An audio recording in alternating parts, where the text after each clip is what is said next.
সমষ্টিৰ উন্নয়ন আপোনালোকে দেখিছে। সমষ্টিৰ আমাৰ অসমৰ ভিতৰত এটা ভাল সমষ্টি হিচাপে সমামনিপুৰটো আমি কাম কৰিবলৈ সমৰ্থ হ'লোঁ।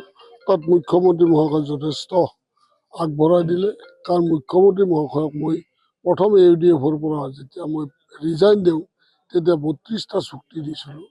বিভিন্ন ৰাস্তা ঘাট, ছায়েন্স কলেজ, আমাৰ ভৱানীপুৰ ব্লক, অভাৰব্ৰিজ, স্কুল, আৰু তেওঁ আখৰে আখৰে গোটেইখিনি আমাক পালন কৰি দিলে। যেনে দুগ্ধ প্ৰকল্পটোৰো কাম ইতিমধ্যে সমাপনৰ পথত। গতিকে সেইকাৰণে মই বা আমাৰ ভৱানীপুৰ সমষ্টিৰ বাবে অতি সুখী, যাৰ কাৰণে ভৱানীপুৰ সমষ্টিত এতিয়া কোনো বিৰোধীৰ কোনো কুচকাৱাজ নহয়। 32টা চুক্তি সমাপন হৈছে। 32টা চুক্তি সমাপন হৈ গ'ল। কহৰাৰ দলংটো একচুৱেলি কি হ'ল, যেতিয়া আমাৰ সমষ্টিৰ ৰিচেবল হৈ গ'ল তেতিয়া সেইটো মোৰ হেৰিত নাই, সেইটো বজালীৰ MLA কৰিব লাগে। গতিকে তাত মুখ্যমন্ত্ৰীক মই ক'লোঁ, মুখ্যমন্ত্ৰী ক'লে আপুনি কিয় ইয়াত মাত মাতিছে, নিজৰ সমষ্টিৰ বিষয়ে নিজে মাত মাতক। গতিকে সেই দুটা মোৰ এখতিয়াৰত নাই।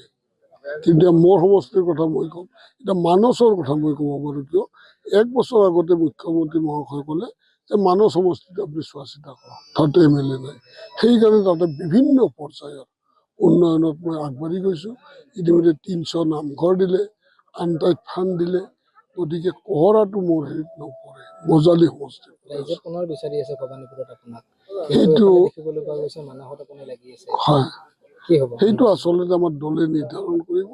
যে মুখ্যমন্ত্ৰী কোৱাৰ মতে, আমাৰ দিলীপ শইকীয়া মহাশয় ৰাজ্যিক সভাপতি কোৱা মতে যে কাম কৰা মানুহ, জিতিব পৰা মানুহক পুনৰ ইলেকশ্যন খেলিবলৈ দিব।